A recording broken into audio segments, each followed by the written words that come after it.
Gently close your eyes.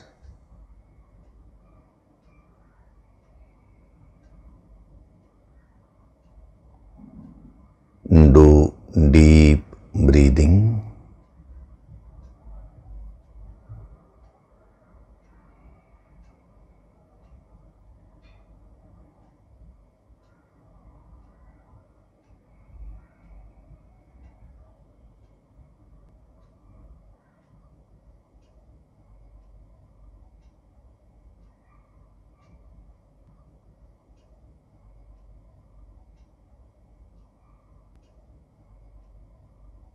We'll chant Om once together. Synchronize the chanting of Om with your exhalation.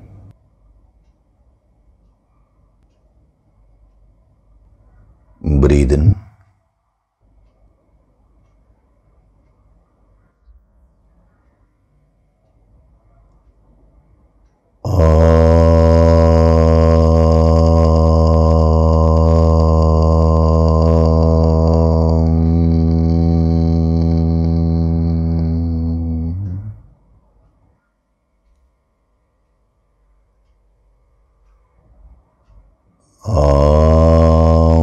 Sahana vavatu, sahanau bhunaktu, sahaviryam karavavahai, tejasvinavaditamastu mavit vishavahai. Om Shanti, Shanti, Shanti.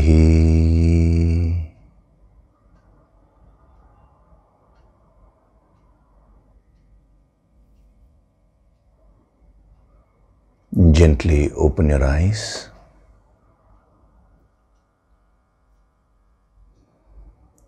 We'll chant from verses 66 to 70 of chapter 2. Nasti buddhirayuktasya, Nasti buddhirayuktasya, nachayuktasya bhavana, Nachayuktasya bhavana, nacha bhavayata shantihi, Nacha bhavayata shantihi, ashantasya kutah sukham, Ashantasya kutah sukham, indriyanam hi charatam, Indriyanam hi charatam, yanmano vidhiyate, Yanmano vidhiyate, tadasya harati prajñam, Tadasya harati prajñam, vayurnavamivambhasi, Vayurnavamivambhasi,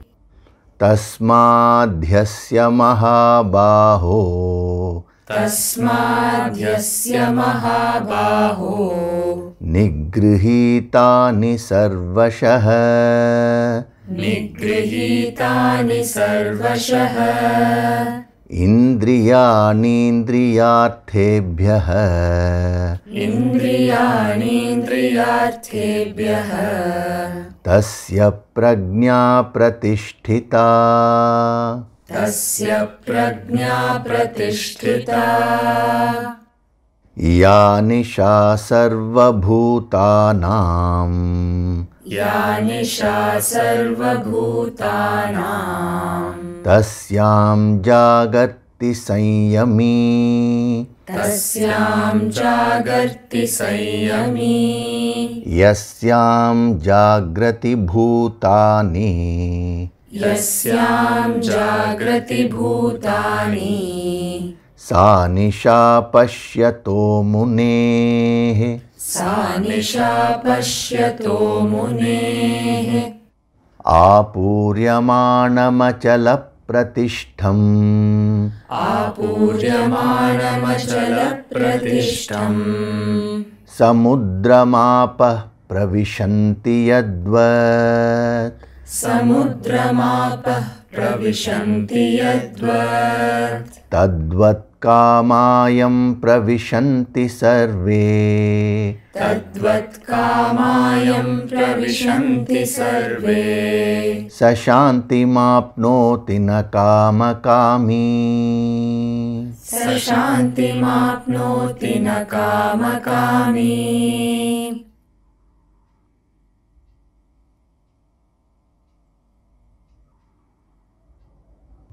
Hari Om, and a very good day to all of you.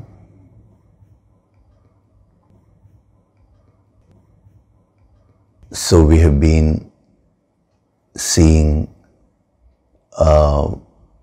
this powerful sadhana of bhavana the last few weeks, the various dimensions of bhavana and how you can practically apply those dimensions in your life.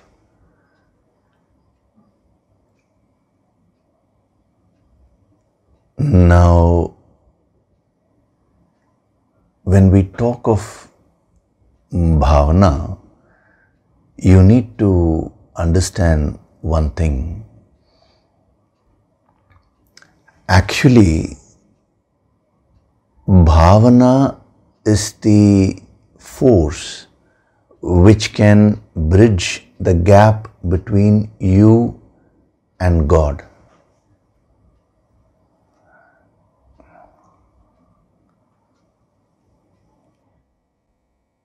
Now you need to absorb this idea and understand it deeply. If you go to the Upanishads, they say that one who seeks God will get God.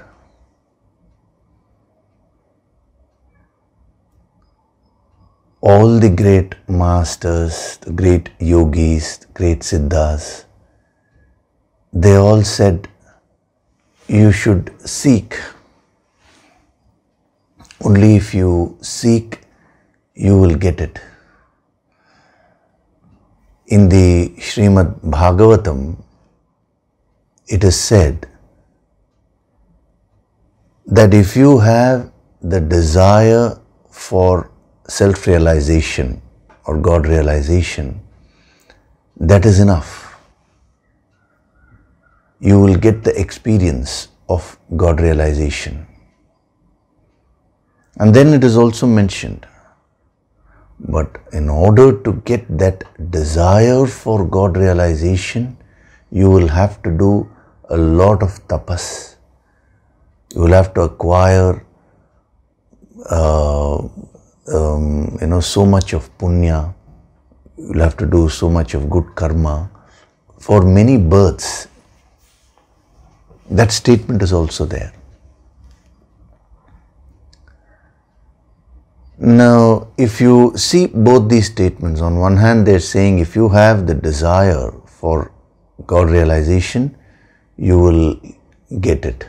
That's the only qualification. But on the other hand, they say just to get that desire, you'll have to really do a lot of tapas. So what does it mean?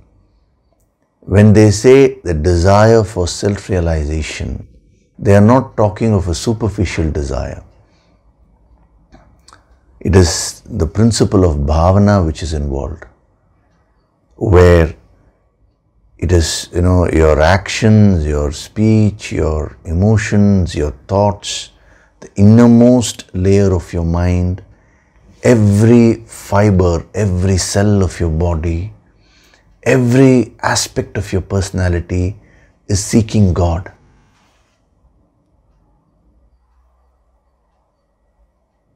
That is what they call as a desire there. I've always told, in the principle of yoga, the yogic approach, either we do something fully or we don't do it. So when the great masters, when they said that seek God, you shall find God. Now, they mean seeking as 100% force.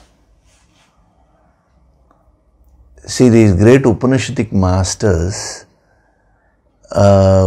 they don't know this principle of doing, this is not a principle, this habit of doing things in a half-hearted way. They don't recognize that at all.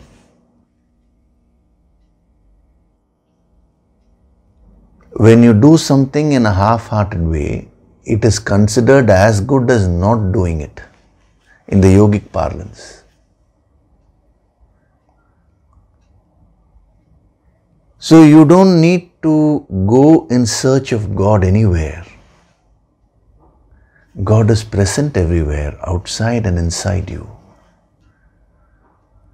If you just sit wherever you are, and if you wish, if you bring that desire, if you bring that bhavana, the different dimensions I gave you, the emotion, the devotion, the faith, the thought, the intention, the alertness in a meditative way,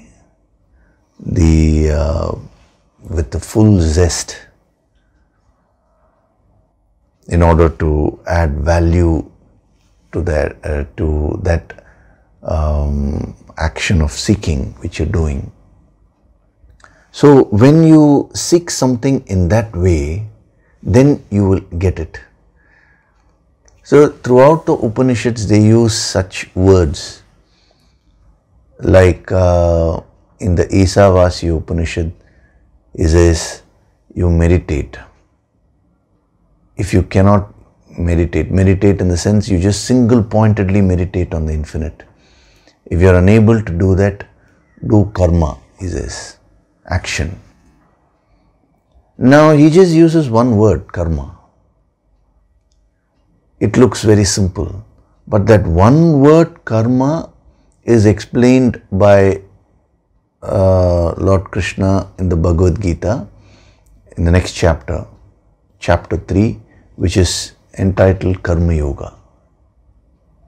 Because everybody is acting. He says, if you can't do the higher sadhana, now do karma, But what is the right karma? What are the different types of actions? And how do you achieve perfection in that? So many aspects are involved. So Upanishads are always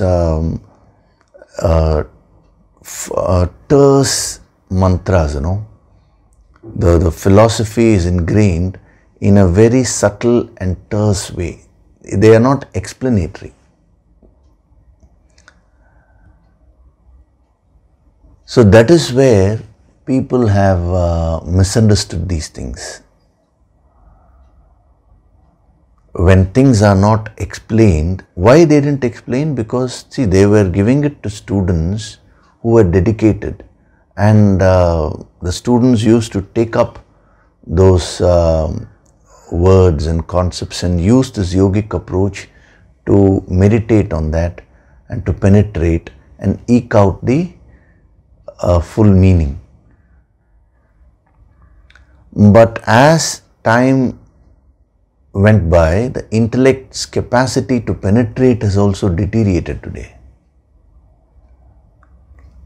The mind is only looking outside, but the intellect's capacity to penetrate within has deteriorated so much.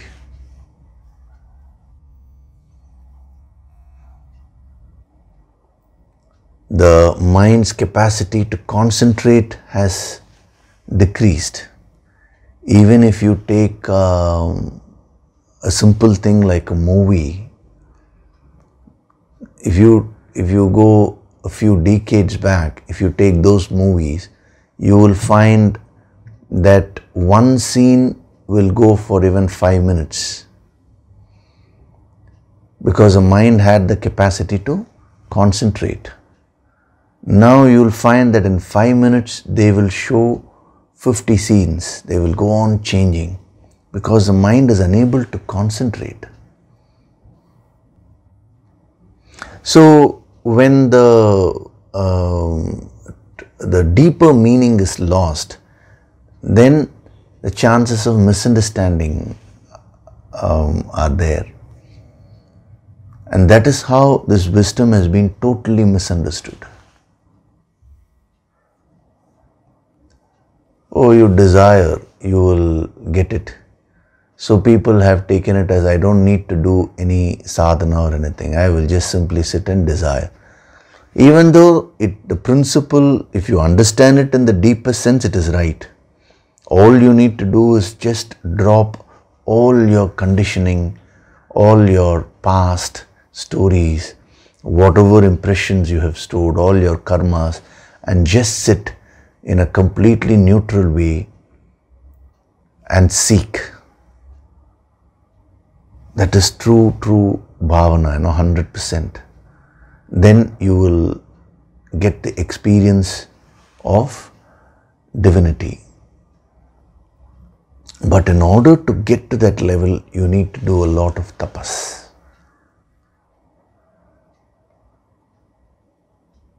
So remember, the more you search for God outside, the more more difficult it will be for you. You will not be able to get that experience. See, all these things like the temples, the rituals, all these were kept for the spiritual initiates to practice the inner sadhana.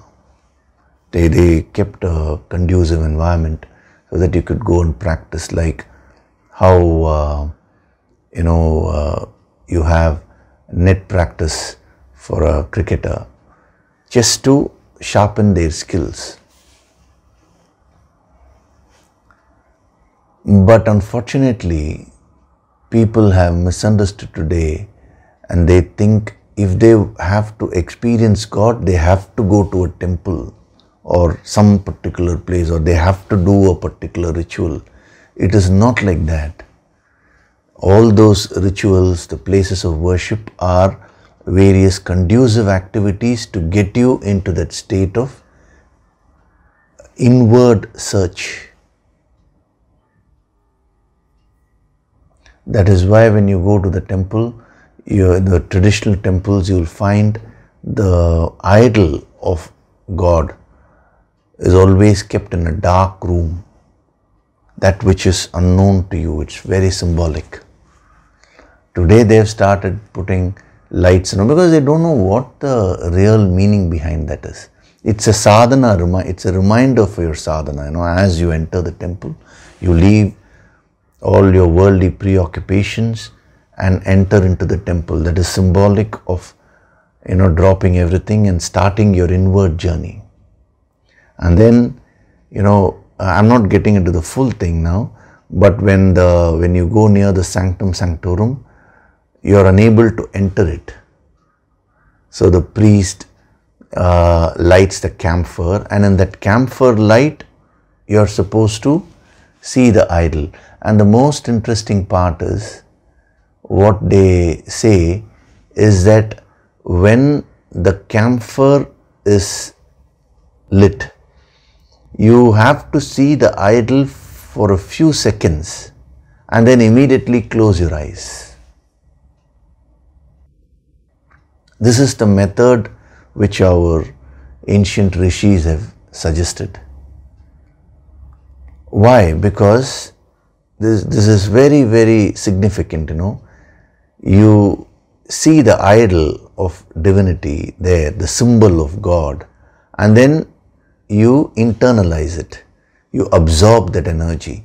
And then after that, when you come out, you shouldn't rush out of the temple. You choose a quiet spot and sit there.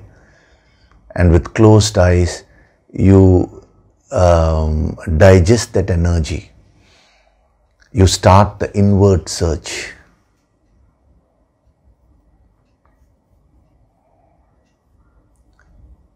So wherever you are, whatever you're doing, that is whatever situation you are in, whatever place you are in, that is the best place for you to seek God.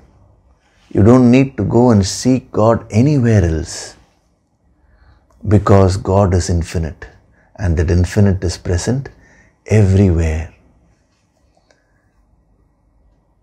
Some people ask me, sir, when I travel, can I do Yoga Sankirtan Sadhana in the train? Can I do Yoga Sankirtan Sadhana in the flight? Don't play it loudly. Of course you can do it, because it's your inner connection. In Yoga Sankirtan Sadhana, the whole thing is to get connected with the infinite. What difference does it make whether you are in a train or whether you are in your room or whether you are on a flight? Don't play it loudly, because it's a sadhana material. And you should also not get distracted with other noises. So you use your headphones and you can aramse do the sadhana. There is no taboo.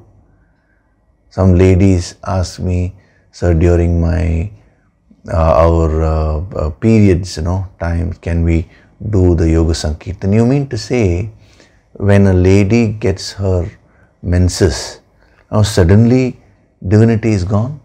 Divinity is present everywhere.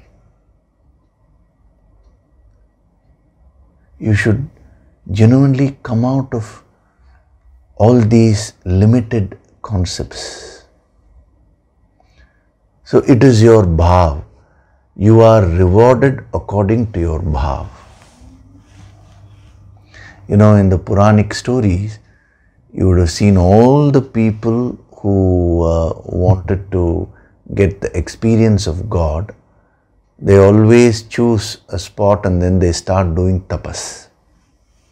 Even if they wanted to get a worldly boon from God, they did tapas.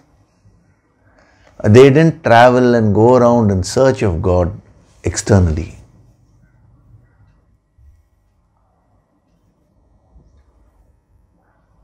So your home, your room, or if you don't have a room of your own, the place where you sit and do your sadhana, that is your Himalayas.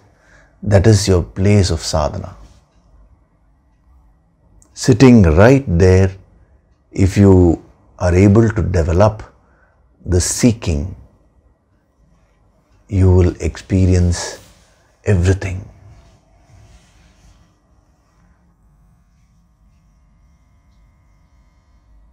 All you need to do is to purify your mind completely.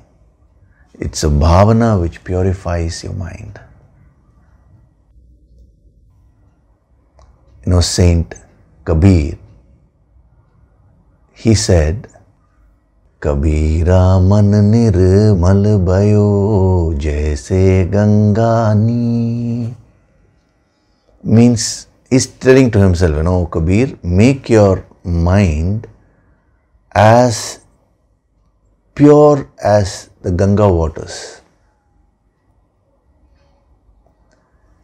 पीछे पीछे हरि फिरे कहत कबीर कबीर कबीरा कहत Kabir Kabir. Means, once you make your mind pure, it is now Lord Hari will come behind you calling you Kabir, Kabir, he says. You don't need to seek Hari. Hari will seek you, he says, thereafter. You don't need to run behind God. God will come. Means that experience you will get wherever you are. It's a beautiful couplet. It gives a very deep and strong message, So that is why they say you should deserve, and deserving is by bhavana. And as I told you last week, don't tell me I don't have bhavana or I am finding it difficult. Initially, probably you may find it difficult, but you already have that bhavana within you. See, amazing thing, the irony of it is, God is also within you. That is your goal, the infinite is also within you. The process, the path, which is bhavana, that aspect also is within you only. Everything is there within you, but you are blissfully unaware of all these things. Isn't this a big irony?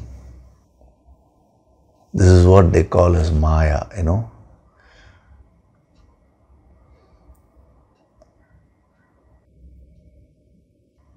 So you have to come out of this slumber.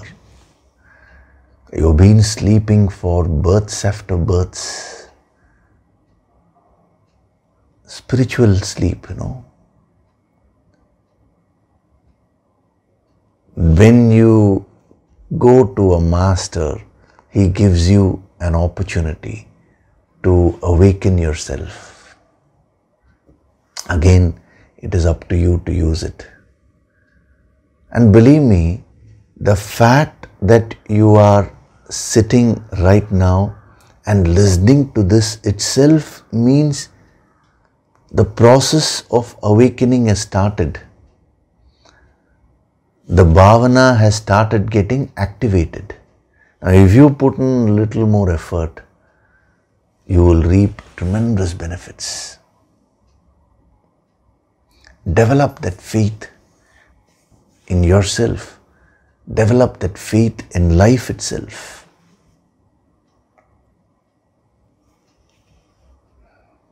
Yatha bhavaha tata asi. Whatever your bhav is, that is what you are.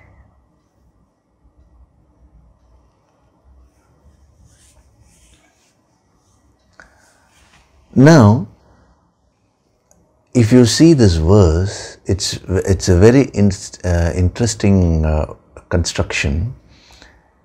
He is talking of one principle, and then he talks of the effect of that principle.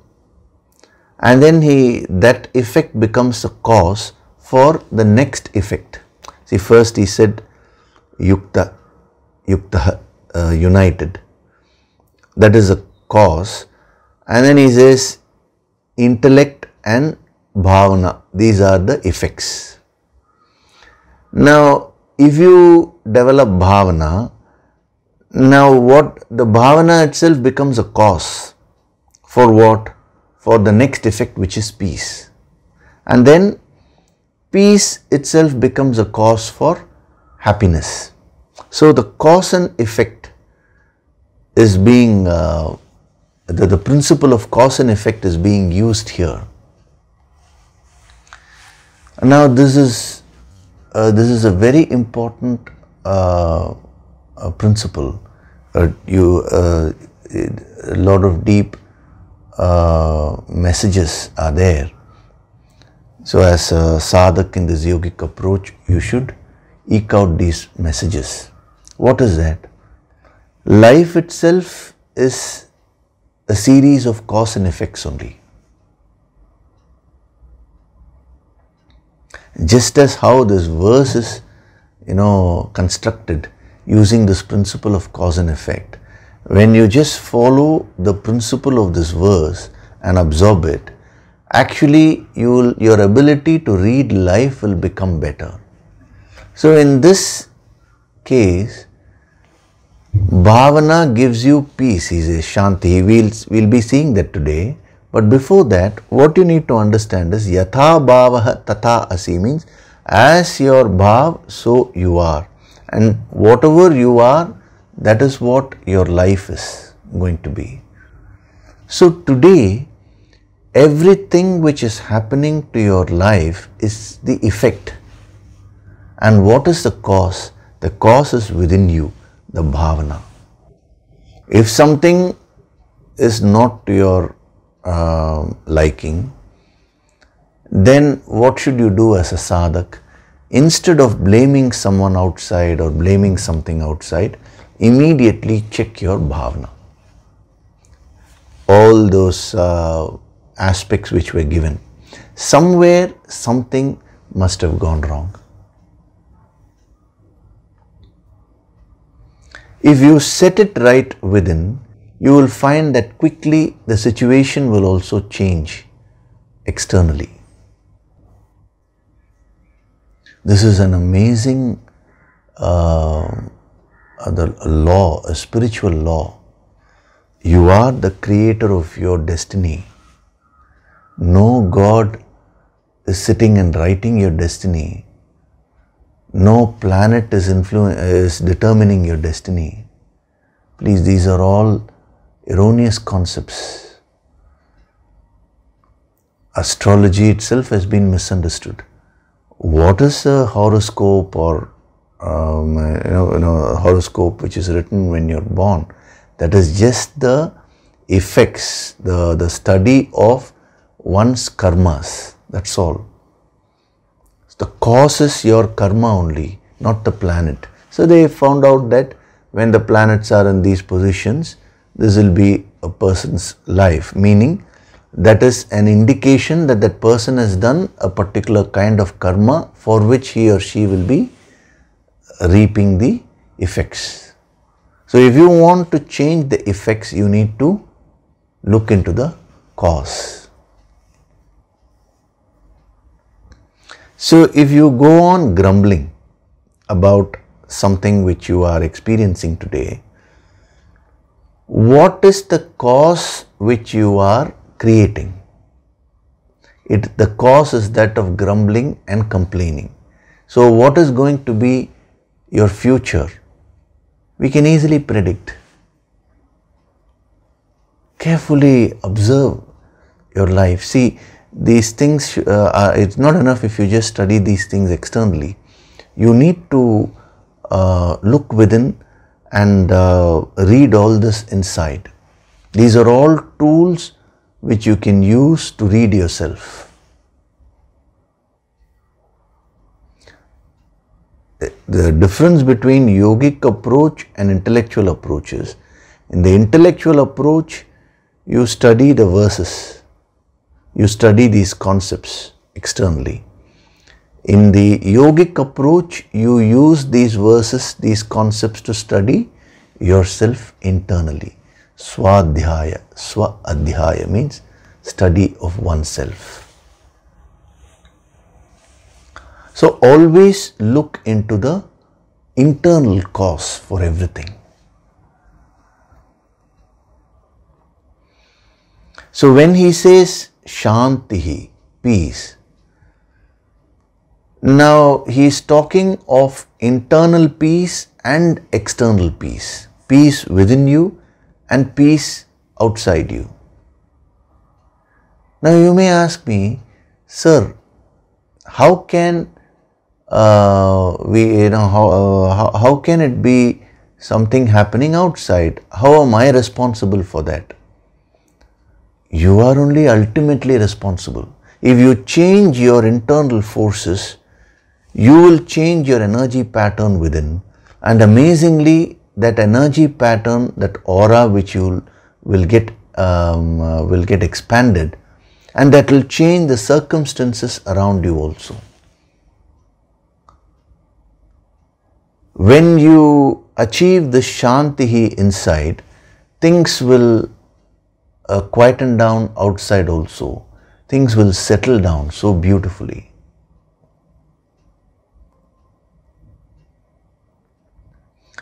You know, last week I had answered the question of an elderly person who had asked about the retirement. You know, he was going to retire, and he felt that now what will happen, whether my son will respect me, how will my daughter-in-law treat me, and all that. Now he has sent a beautiful mail again. I'm not reading the mail because it's a long mail, but the gist of it I'm giving you. It'll inspire everyone. What he has said is that I made this statement directly to him, saying that, sir, kindly don't complain about your own son and daughter-in-law and all that. Instead, look at things positively. Now, what he has mentioned is that he took it as a direct instruction. It was a direct instruction. So he absorbed it and he did sadhana with that. He did the Yoga Sankirtan sadhana, and so many fears and insecurities which were there within him all got released. And he said he could feel so much of positive energy with respect to his attitude, with respect to his bhavana. That's what he was meaning. And the effect of that, he said, was that 2 days after Sunday, that is on Tuesday, both his son and his daughter-in-law, they came to him and they started talking to him in a very nice way. And they all, ordered some food from outside, and they had a small celebration not for any special occasion, but just like that, just to enjoy life. He said the very communication has deepened. Beautiful mail he has written. He said, sir, that point that yatha bhavaha tata asi, so will your life be, is 100% true. This is my experience.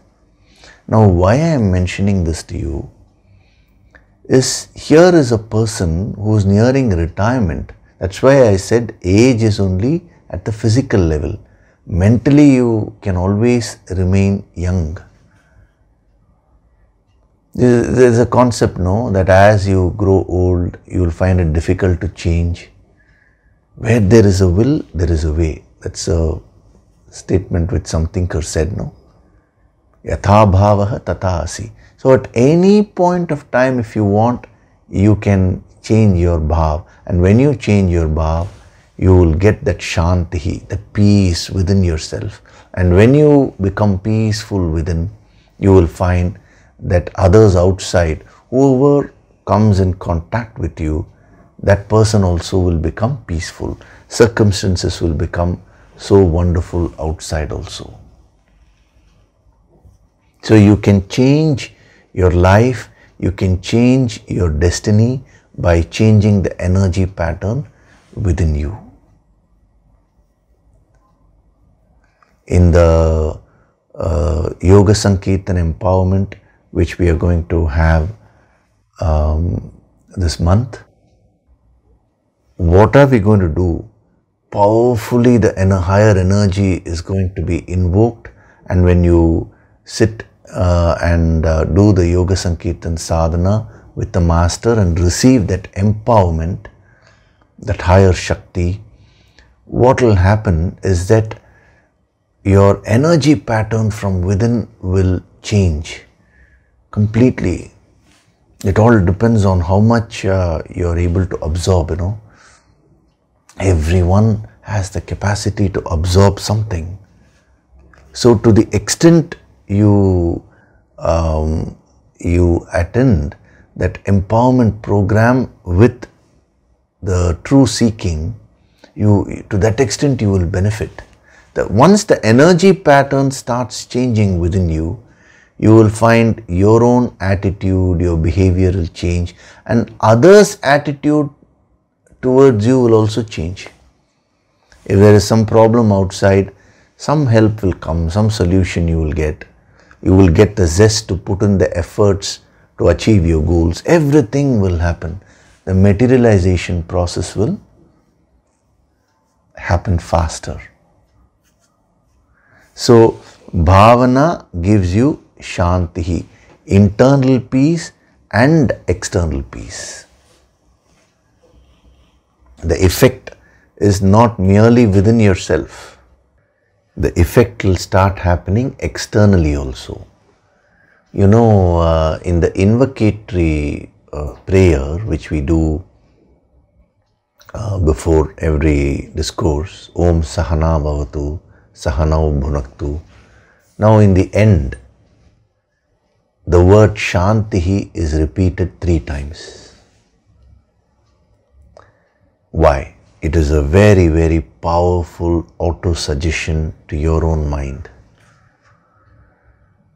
three kinds of disturbances are there. Adi Daivikam, Adi Bhautikam and Adhyatmikam. Means the cosmic disturbances, the external disturbances and your inner disturbance, Adhyatmik. So 3 times Shanti is chanted.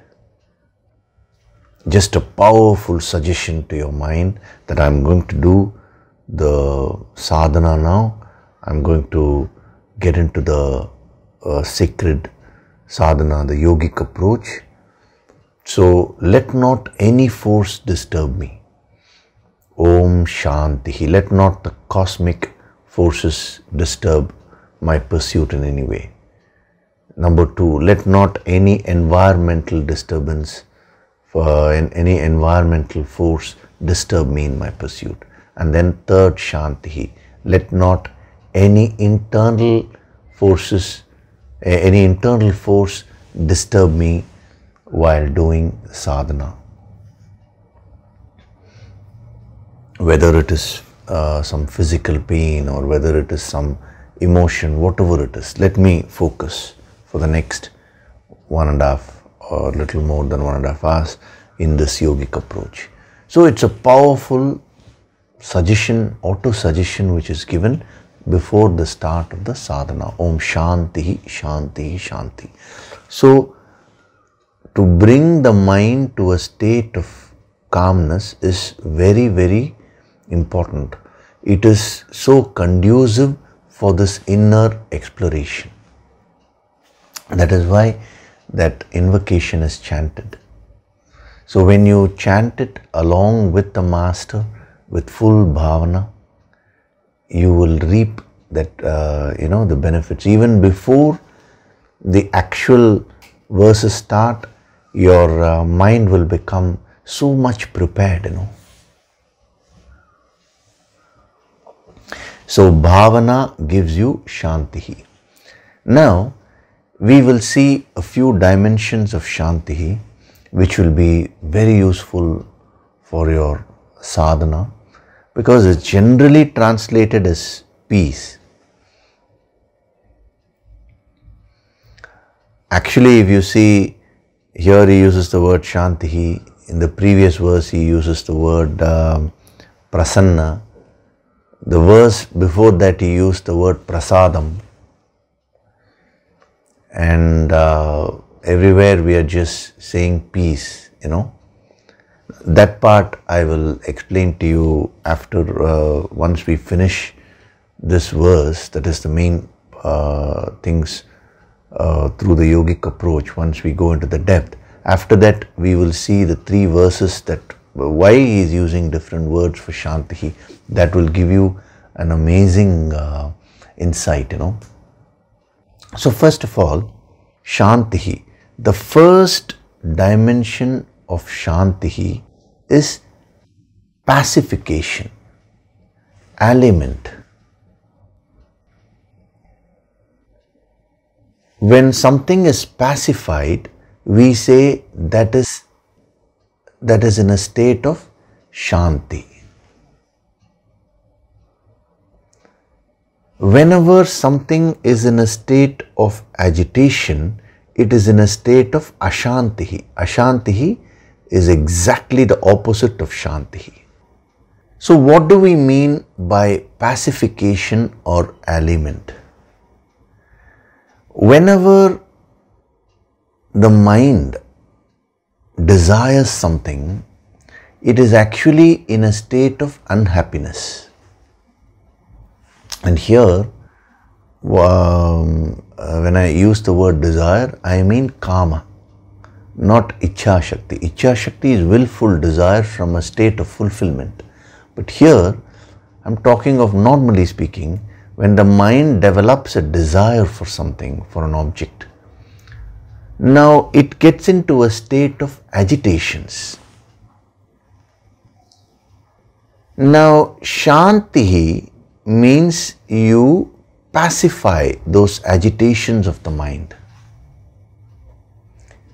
It is not only when you have a desire for an object, but throughout the day, you just observe what is happening to your mind.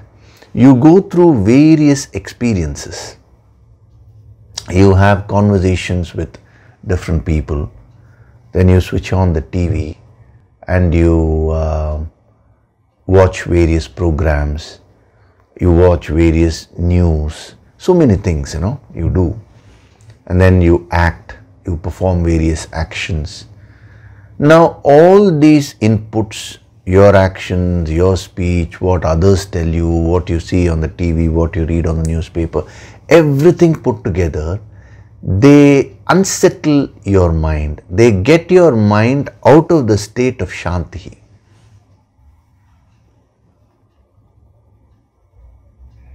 That is why the moment you close your eyes, by evening or something, if you just close your eyes, you will find that so many things which you did right from morning till evening, all those things will come like a like a force in a very confused state.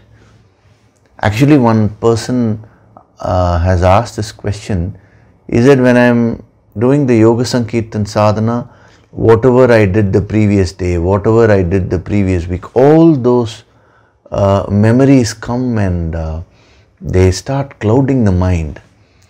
They are not clouding the mind, they are all being brought out by the higher energy, as I explained last week also. The process of purification is happening, the process of pacification is happening.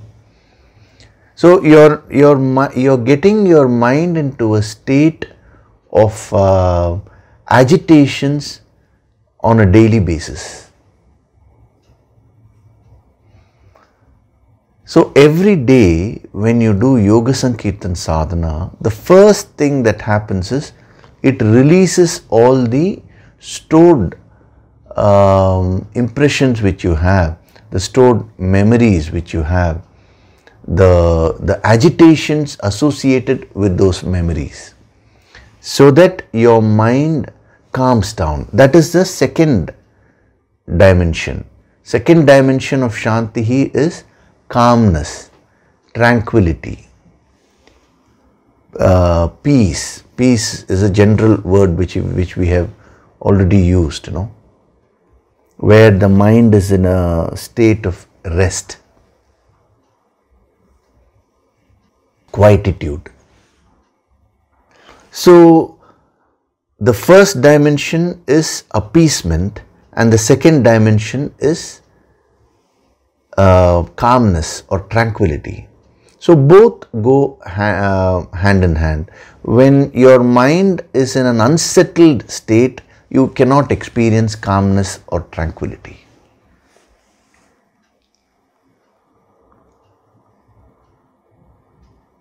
So you can understand this best by observing your own mind throughout the day. If you want to progress in your sadhana, you should, as I told you, one aspect of bhavana is observation. You should learn to observe yourself, observe your own actions, observe what is happening within you, observe others and observe yourself keenly. If you don't observe yourself, you will not be aware of what is happening. So when you wake up early in the morning, relatively your mind will be in a state of Shanti. That is why it is suggested that you do your Yoga Sankirtan Sadhana early in the morning as soon as you wake up. If you ask me, is it wrong to do Yoga Sankirtan Sadhana in the evening or at some other time? There is nothing wrong with it. But that early morning time is very conducive, not only externally, but internally also. Because you have just woken up. You are in a kind of a semi-conscious state. Your conscious mind has not yet become fully active. After about 2 hours or so, your conscious mind starts becoming active, more active. So if you are able to catch your mind when it is in a state of Shanti, that is very conducive for sadhana. That is why they suggested early morning practice. But if you do your sadhana at other times also, it will be fruitful. But you may have to struggle a little more efforts you need to put, because right from morning till evening you would have you would have gone through various experiences. So all those thoughts will be fresh in your mind. Your mind will be in a state of in an unsettled state. So it has to be pacified.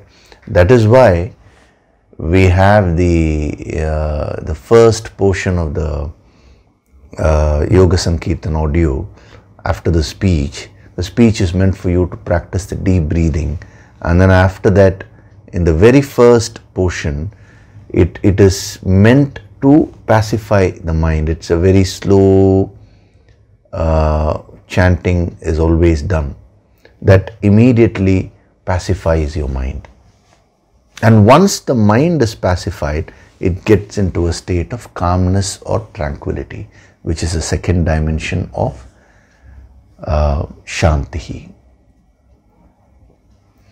Then the third dimension of Shanti is whenever your mind is in a state of rest or ease, that is called Shanti.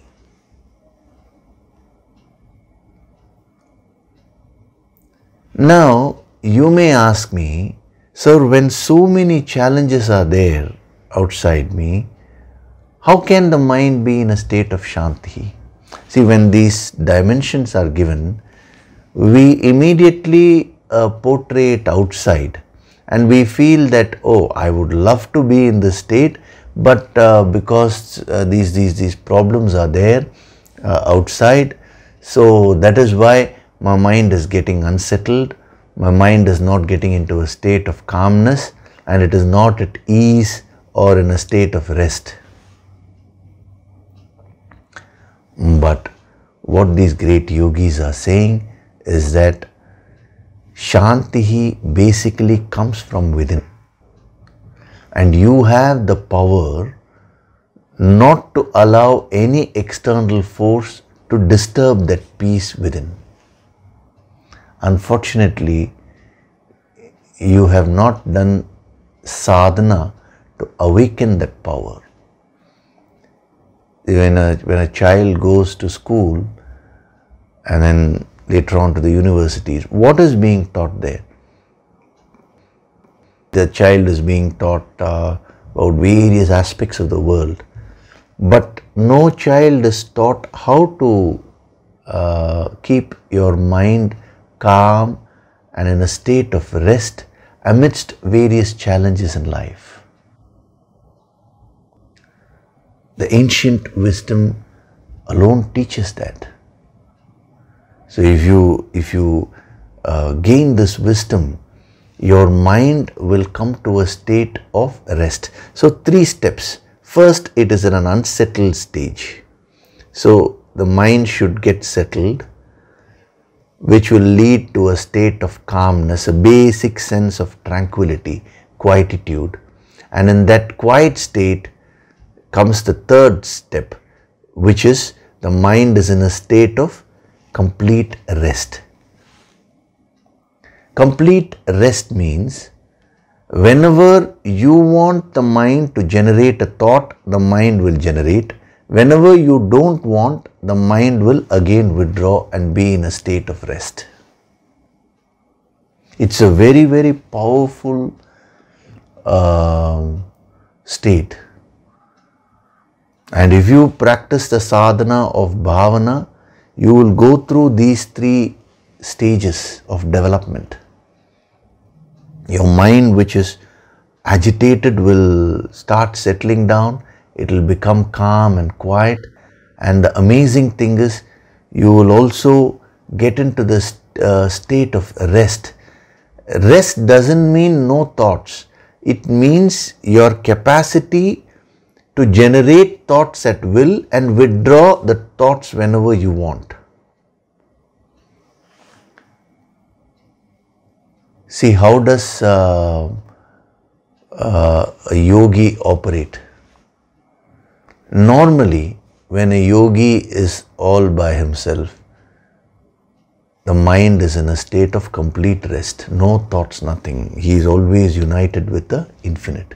Supposing somebody comes and talks to him, then he consciously chooses to generate a thought. He directs the mind. I am only dramatizing it, but it happens in a flash, So he directs the mind to respond to the situation. And then when the person goes away, again he withdraws the thought and he is in a state of rest. So he is like a mirror.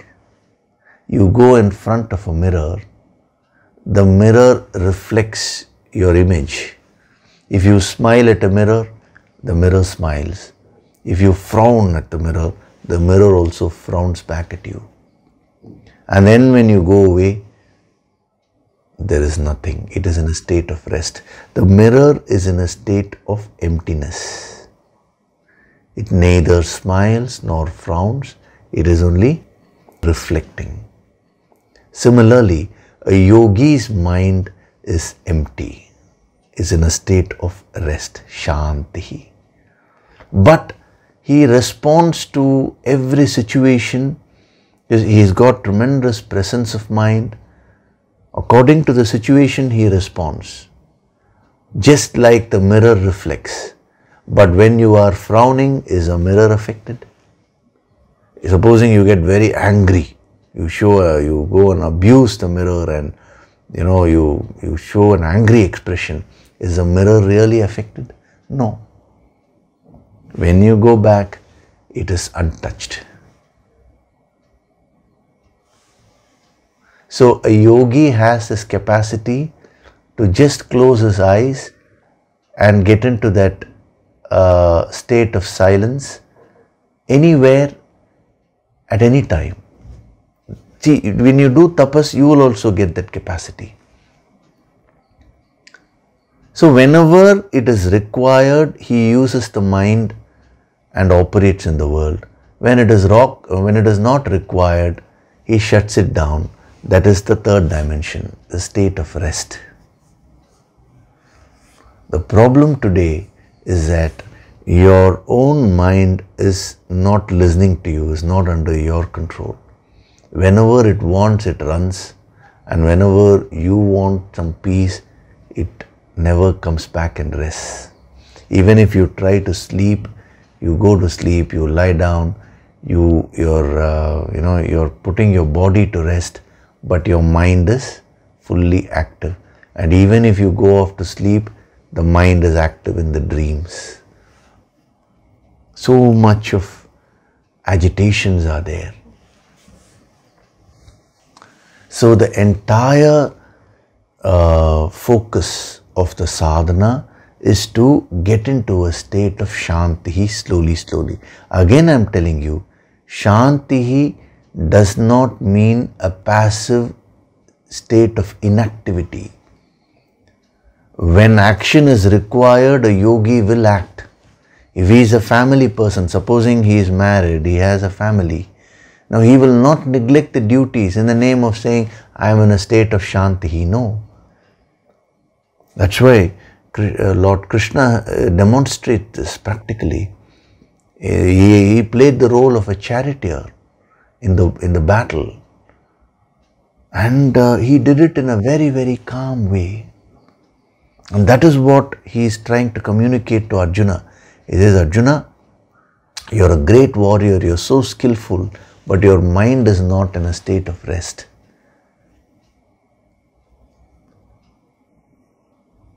So your body should be in a state of motion and your mind should be in a state of rest. That is true yoga. Whether you are acting or whether you are not acting, the mind will always be in a state of shanti as you progress spiritually. Just by absorbing this energy of Shanti, you start living it. Whenever your mind is very highly agitated, whenever you're going through some problem, you want to take a decision, don't immediately take a decision, because your decision will be influenced by those agitations. So you just remember this word Shanti, and just chant that word, Om Shanti. But when you chant it with that full bhav, feel that energy of peace, and you chant, you will find the peace energy will flood upon you. Your entire system will become peaceful. Then when you when you think, you'll be able to think clearly and come to the right conclusion. Not necessary you'll have to tell this loudly also. Even mentally you can chant with your breathing. As you're breathing in, you take that energy of Shanti, and then as you're breathing out, spread it throughout your body, throughout your personality. Do this sadhana. Whenever you're having an issue, just for a few minutes you try this. You will find that temporarily your mind will calm down, so that you can find the right solution for your problem. Generally what happens is, when your mind is in a state of ashanti, when it's in a state of agitation, you don't do anything to pacify it. Instead, you go on doing things which will agitate it more. I will give you a simple example. Supposing your neighbor has bought a new car, and let us say you are feeling jealous about it. Now, jealousy is a state of ashanti. Jealousy will keep your mind in a state of unrest. Now, if you are a sadhak, you will immediately spot it, and you will pacify it through sadhana. But if you don't do that, the other way is, what you normally do is, when the jealousy is there, you encourage that jealousy.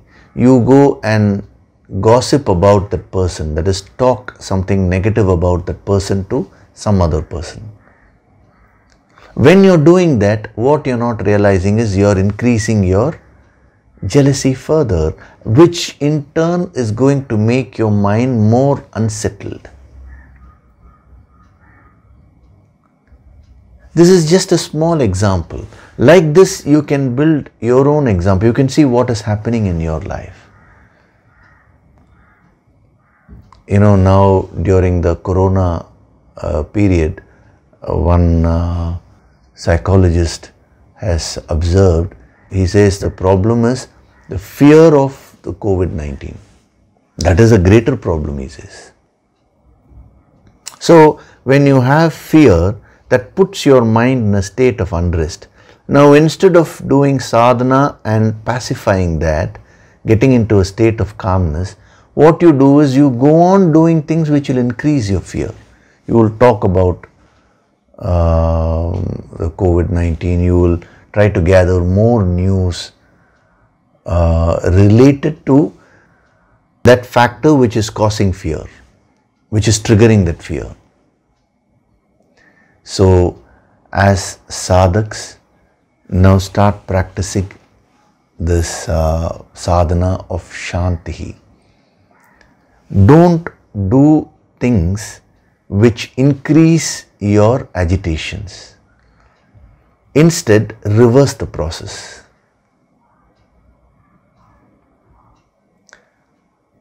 I told you, the very effective yogic breathing method. I've mentioned this several times. I'm mentioning it again. So, when you combine it with your deep breath, breathing in through your nose and then breathing out through your mouth, that will temporarily calm your mind very fast. But that is only a temporary calmness. Thereafter, when you do your Yoga Sankirtan sadhana on a daily basis, that will remove all the factors which are there within you, which cause the mind to get into a state of agitations. See, it is not enough if you merely temporarily quieten the mind. We will have to permanently get into a state of Shanti. That is what is the next dimension. How do you get into a state of Shanti permanently? See, so many dimensions of Shanti are there. The first three dimensions which I have given today, they immediately calm your mind. You can practice it and see. Next week we will see how to permanently get into a state of Shanti. And then after that, what about external circumstances? How to, how Shanti is applicable at the external level also. It is interesting. In the internal level, Shanti means peace. At the external level, I am just briefly covering it now. At the external level, it means external peace. It also means good fortune, attracting positive things into your life. It means auspiciousness. So when you practice these principles, not only will you get internal peace, but you will also attract positive things in your life.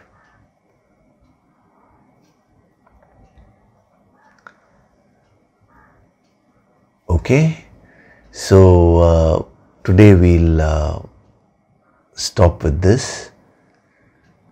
I will take up a few questions which have come, and then we will do the meditation on Shanti. Today we will start that process. I will initiate it, and then as we go along, this is next week, we will be seeing the further dimensions, the deeper dimensions of Shanti. In the meditation, we are using the Nididhyasana principle to install these the energy behind these words into your deeper minds, in your, not merely your subconscious mind. See, your conscious mind is there, then your subconscious mind is there, but then you have many more deeper layers of the mind. So in the meditation session every week, the higher energy is being invoked, and the energy of these principles are being absorbed into your the deeper layers of your mind. That penetration is being done. Okay, so we'll first take up the questions.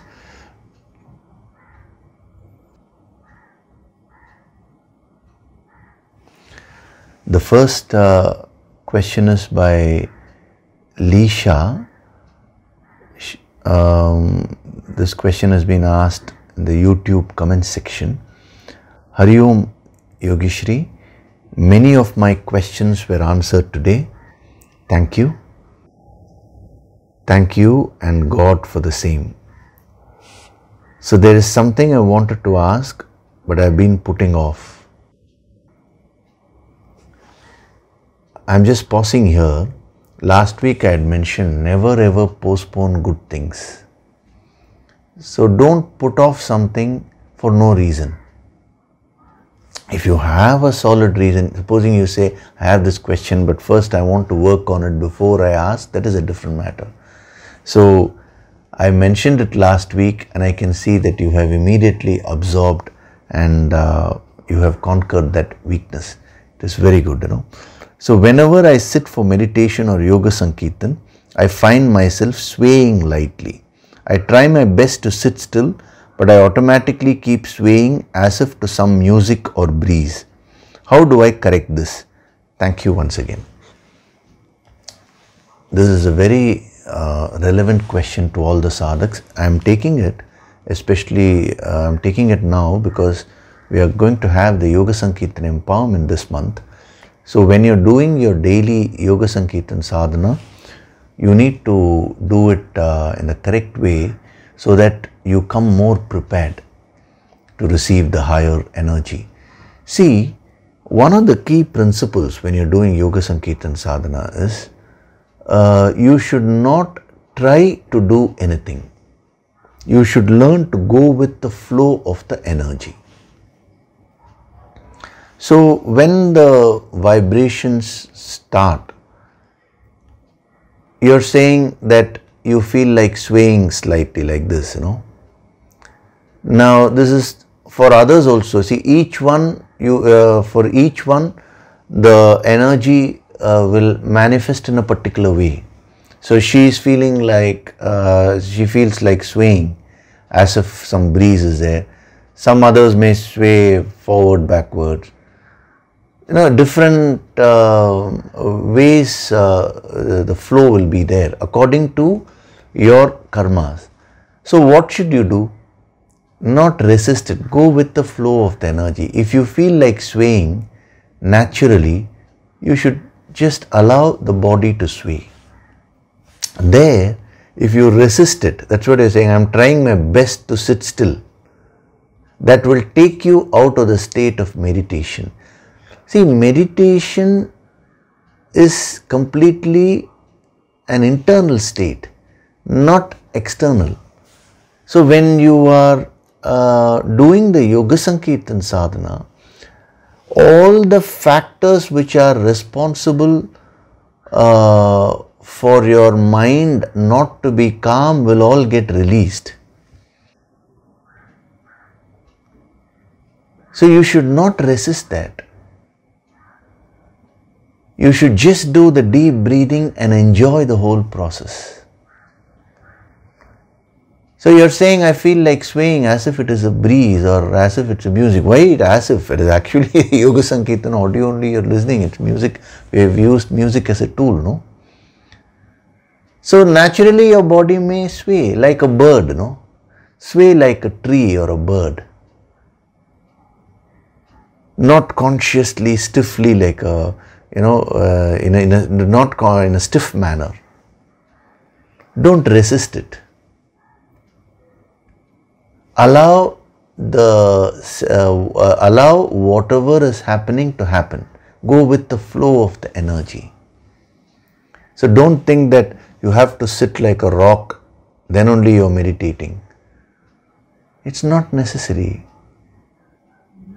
Surrender to the higher Shakti and allow the energy to decide what is good for you. Is this clear even for others? Because every now and then I'm getting these kinds of questions. So that's why I'm taking them up and answering. Especially, when you're doing your sadhana now, that is before our Yoga Sankirtan Empowerment Program, it is important that you follow this principle. Then when you come for the Empowerment Program, it will be much more easy for you to do the sadhana and receive the energy. So you don't fix in your mind that sadhana means it has to be like this. The body has to be still. Something. You don't fix anything. No thought should come. If no thoughts come, then why should you do sadhana? You're already in a state of enlightenment. One person told me, sir, when I do my Yoga Sankirtan Sadhana, so many agitations come. Yes, in order to treat that only the Yoga Sankirtan Sadhana is being done. So agitations will surface. Next week, when I give you the principle, the next dimension of Shanti, which is going to the root cause of agitations and making the mind peaceful from the deepest level of your mind, it will become more clear to you. How, what all dirt we have stored within. So Yoga Sankirtan Sadhana is meant to clean all that up. So this is the principle which all of you should follow. Whether you're coming for the empowerment or not, you should follow, but especially the registered sadhaks who are going to attend the empowerment, it is very, very important that you master this principle. At least start practicing. And that principle is go with the flow of the energy. When you're doing Yoga Sankirtan Sadhana, once you play it and once you sit, see, I say, place your palms facing upwards. That is only initially to get into a receptive mode. This is a beautiful mudra. You start receiving. But then thereafter, supposing you feel like keeping your palms like this, on your thighs, you can keep. Whatever you feel comfortable, you do. Actually, you don't do anything. The energy will make you do a few things. Just allow it to happen. Then you will find that all the negative energy which you have stored within will start getting released gradually. So if you are feeling like swaying, it means there is some stiffness, some deeper aspect is getting released by releasing the stiffness of the body. So you should not analyze that, you should not try to stop that. And again, for each one, the release will be unique. So never compare your experience with some other person's experience. Whatever is happening to you, that is the best for you, and you just go with the flow of the energy. Okay, we'll take up one more question.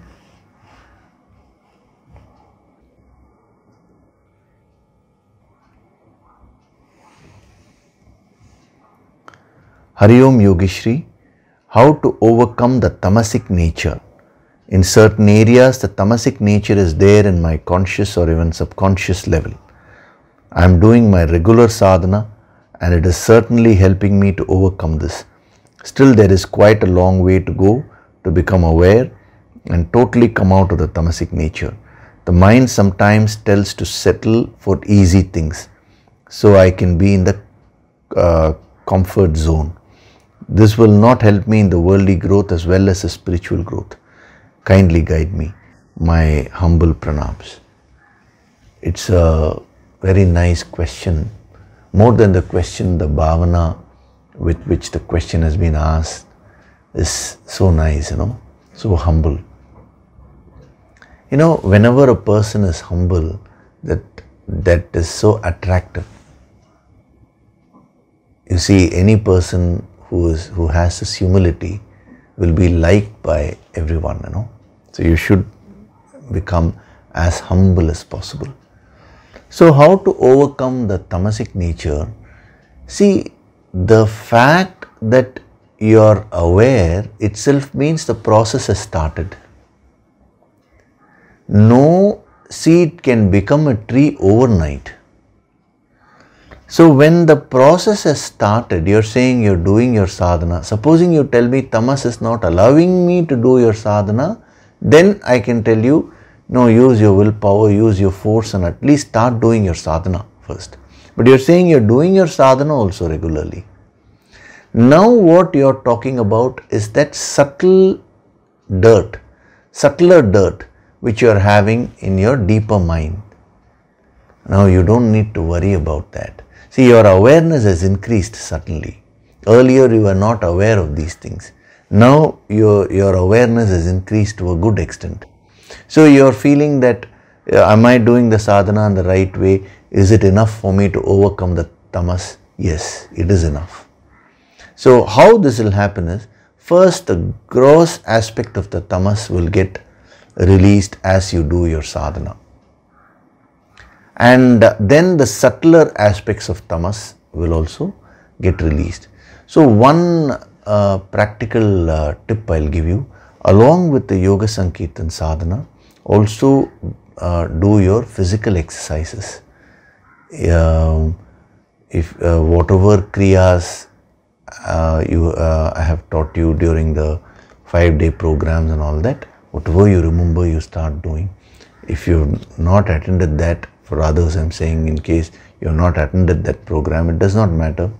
Do some form of physical exercises which you know.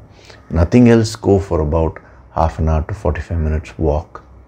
That will help you to conquer your tamas. Sometimes your tamas will not allow you to do that also. That is where you need to use force. See, gross tamas can be conquered by using force. Subtle tamas will get conquered by doing the yoga sankirtan sadhana. So you don't need to worry. Don't become too result oriented also. You are on the right path. Just as so many things have changed in your life, you have reaped so many benefits. I can feel that, I can feel your energy. You've received so many blessings. So similarly, as long as you're traveling in the right path, whatever good things have to happen to you will happen. Okay. So with this now we'll do the meditation. Sit in a relaxed way and gently close your eyes.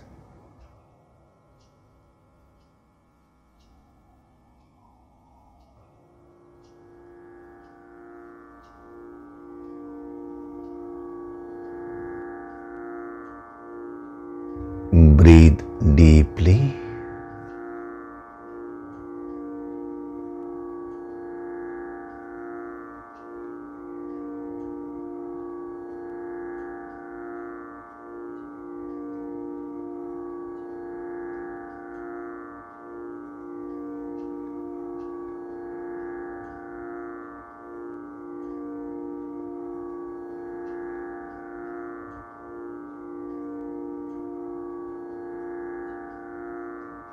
Deep, relaxed breathing.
With every breath, I'm going deeper and deeper into myself.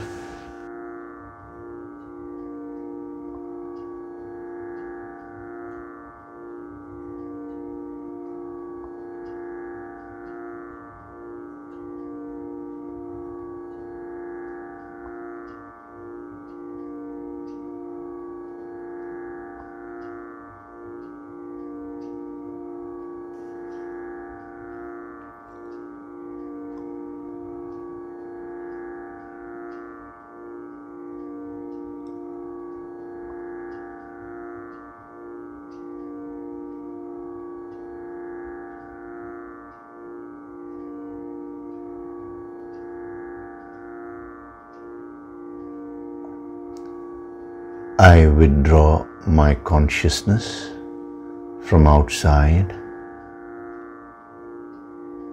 and turn it inward.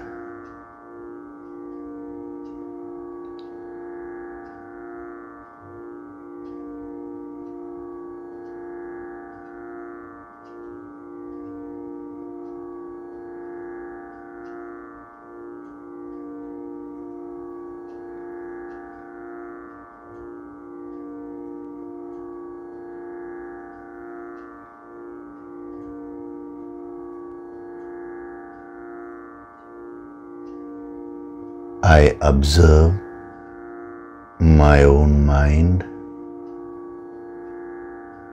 in an impassive way.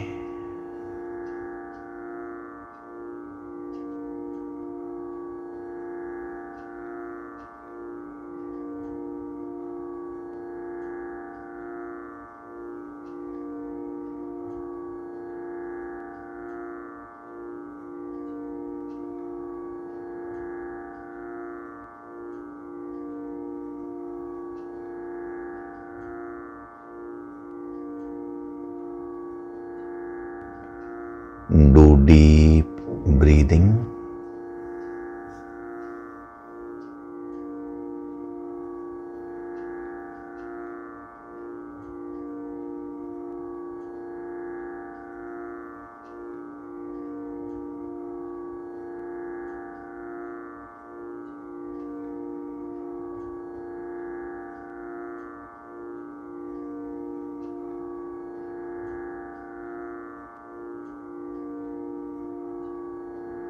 With every breath, I'm going deeper and deeper within myself.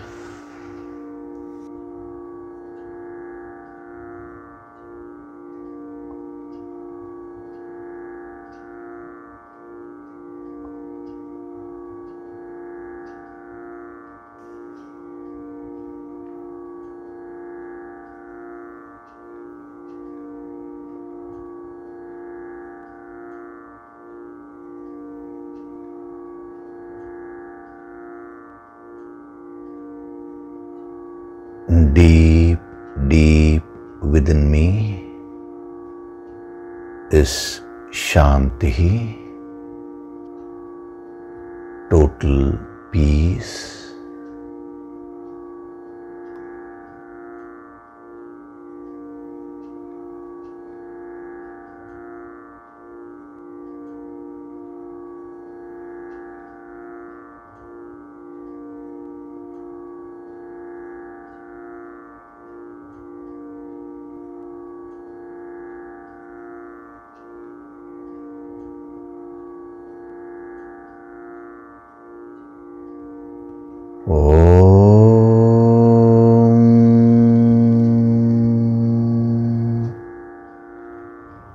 Shanti.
Offer your gratitude to God Supreme.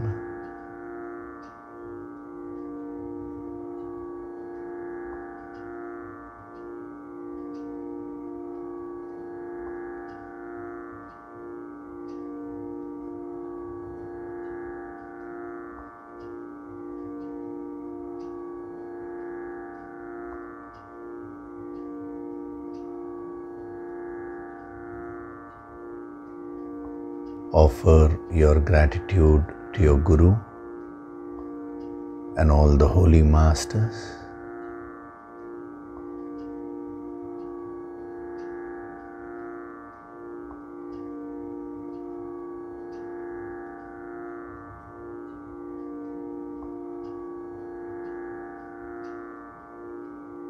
Slowly come back.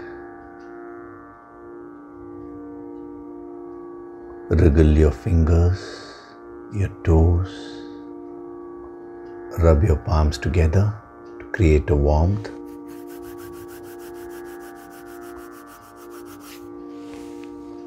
Cup your eyes with your palms.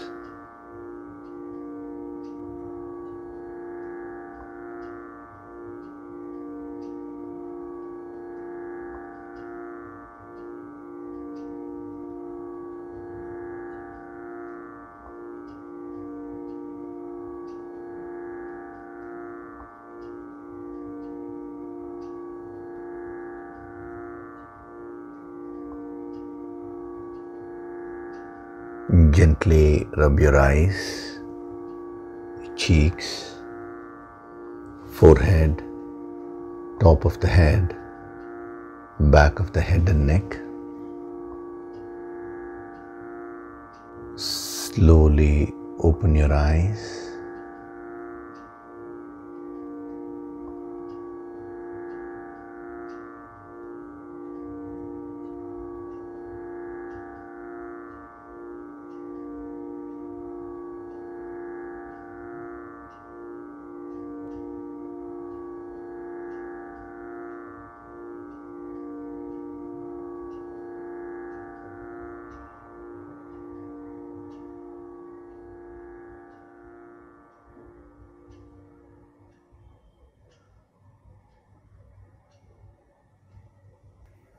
Welcome back.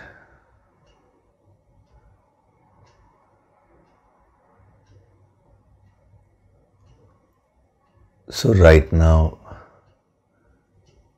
you will be in a state of Shanti, total peace, isn't it?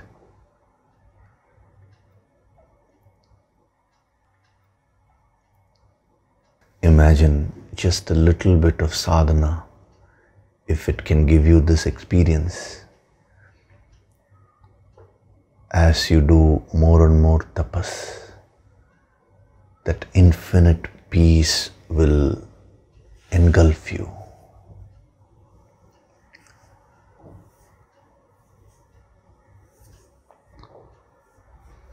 You should go on doing your sadhana till you get to that state of infinite peace and bliss, where nothing in the world can disturb you.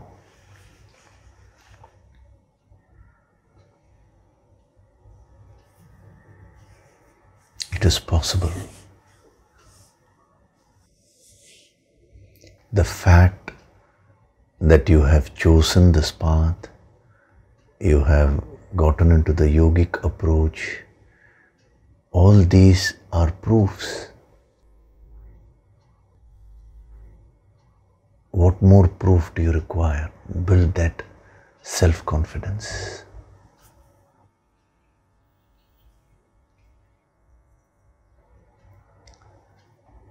And as far as the Yoga Sankirtan empowerment is concerned, do the sadhana of this every day before you come for that, with this principle, that is, go with the flow of the energy, surrender to the higher Shakti. I'll be emphasizing on that during the empowerment program also. I'll be making you practice that intensely. So when you come more prepared, it will be beneficial for you. And I'm sure the registered sadhaks are doing the preparatory sadhana which I have given you 3 times a day. That is to increase your pran shakti. Many people have sent messages that once they started doing that, some of the diseases which they had have started disappearing. Yes, because when your pran shakti increases, the healing happens. So that has been specially designed as a preparatory material for this empowerment. Not for you to listen to it later on, because without the shakti, if you listen to these things, that is without the Guru Shakti, I mean, then what can happen is it can actually cause imbalance. So you need to be careful there. So just follow the instructions, whatever have been given to you, just follow that like a child, with utmost purity, with full bhavana. Then you will get maximum benefits. Okay, so if something gets healed, just thank the Infinite, thank God for that. Thank all the great masters, because you should never develop an ego over your sadhana. Whenever you do sadhana, you are bound to reap benefits, but don't take any credit upon yourself. Always offer it to the Guru, to great masters who have contributed, to the Infinite. That is an essential practice in this yogic approach. Okay, so we'll continue next week. We'll delve deeper into Shanti, the other dimensions, next week. Okay, thank you very much. Hari Om.